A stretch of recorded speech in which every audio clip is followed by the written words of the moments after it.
Certains ont planché dessus toute la nuit.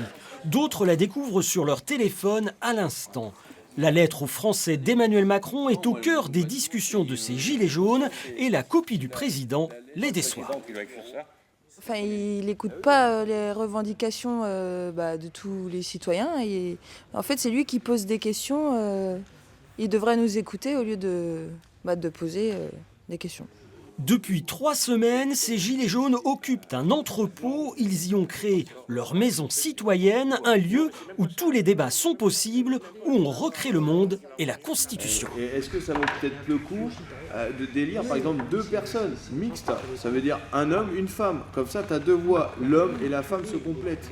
Donc l'avantage d'avoir 2 personnes, enfin là-haut, ça permet d'avoir 2 distinctions et puis des idées différentes. Dans sa lettre, le président pose une trentaine de questions sur les impôts, la transition écologique, l'organisation de l'État ou encore la démocratie. Mais ces gilets jaunes refusent de se laisser dicter le cadre du débat. Là, on appelle les gens à se rassembler autour de nous, à venir débattre de leurs revendications, de ce qu'eux souhaitent. Voilà.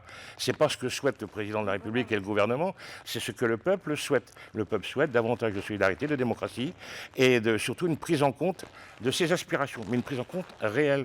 Et on n'est pas dans une démarche intellectuelle et purement intellectuelle. Le débat, ils l'organiseront ici, dans leur maison citoyenne, le 24 janvier. Ils en feront une synthèse, mais sans se limiter au thème défini par le président. Ce sera leur contribution au grand débat national.